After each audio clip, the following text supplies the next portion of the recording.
So Daniel, after 9 months, man, how fun has this been? It's been really fun. I feel really good. I feel good because I think when we met, first of all, we had a great chemistry, so we knew that this would be fun.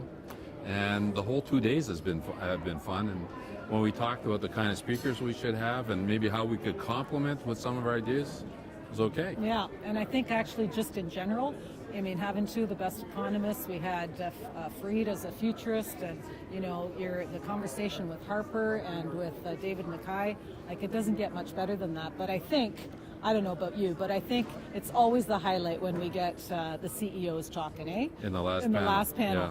But I must admit, I think we both went through the same thing as when we were thinking ourselves as to how we would, organize the next part of the event. We were also trying to listen. So this morning, Dave Mackay was spectacular. And I kept on focus. I really was focused on him because my head was whirling with all the information. It was absolutely incredible. It was, and you know what a great model for our real estate industry. He's now taken an entire industry and disrupted it and changed it. Yeah. And what we've talked a lot about with change and disruption of what's happening in the real estate, he's talked a lot about what we were trying to get across with talent and succession and diversity and growth. You kept saying to me, like, some of the stuff that keeps you up at night a lot is, where are we going to get our next growth? What's our next customer look like? Yeah, well, but you were great too because, your emphasis on talent and just the whole human side of the business. I think more than any other panel that I've ever been involved in or conference, we sort of focused on not only what they have accomplished in their roles as CEOs, but what kind of people are they, what do they think about, how did they start, how did they get their first break, what's their biggest mistake? And I think everybody has to start somewhere. So I think that was great. I was very happy to hear that. I was so excited that our kids could actually finally meet each other, because the amount of fun that we've had, it's been just such a pleasure. And getting a perspective of a millennial, of your son who's a startup, of my daughter who actually just graduated, and having them have the opportunity to ask the questions of some of the icons in our industry. But I think you hit it right though when you said at the beginning, we're the 26th year, so imagine the changes in the first 25. And if there's a theme that came out here over and over again, is that change is accelerating, the pace at which change. So the disruptors, the technology, even the politics is changing. So having the kind of speakers, Prime Minister Harper, Fareed, I think we gave people a real cross-section, and it wasn't like there was a consensus view, there's multiple views, and people are trying to position themselves in their businesses, and they get exposed to ideas. And I think the fact that this kind of era right now just talks a lot about, I love Dave Mackay's talk about the cadence of change, but the last time that we've seen this kind of change truly is in the Renaissance period. And my favorite guy is Da Vinci. I know yours is Abe Lincoln. So having Da Vinci talk about, doing. And so for us, it's really important. I know we talked a lot about making sure that our industry is in fact doing on the right key things. And, I know talent and succession is number one, growth of our industry, where are we headed, and then just technology and disruption, and how are we going to deal with it, both as organizations, as our industry, in a inclusive and diverse manner. Just ideas like listening to John Gray talk about adversity.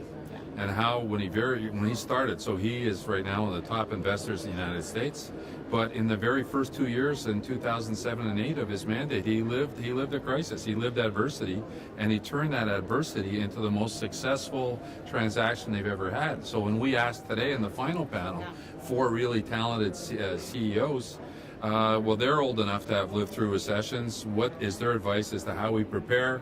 I was listening. I think everyone was listening, because we're in the end game now from a perspective of where we at in the cycle. But I think what was very cool with the final panel as well, in giving advice to our kids and giving advice to the future, is they talked a lot about just relationships and hard work. And notwithstanding all the technology, all of them spoke from a value set, and you cannot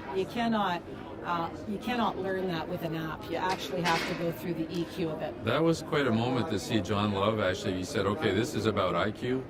now really, anybody has access to this kind of information, to these kinds of mathematics.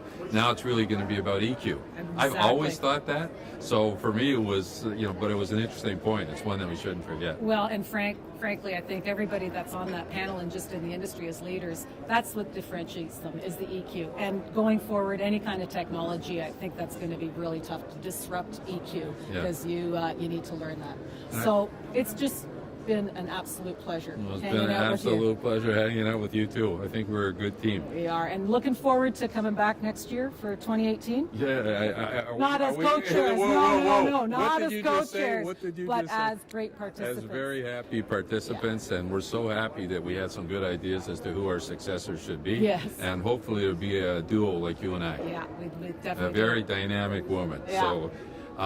Thanks to everybody. Thank you. Thanks to the Real Estate Forum, and we'll see you next year. Thank you very much. Thank you, everyone, for participating with so much spirit. All of the panelists, that's one of the other things that hit me, including this last panel. People just jump in, and they're very open about their own experiences, and it makes it incredible. If I was 30 years old, I'd be listening, and so it was very, very nice of people to do it that way. Thank you.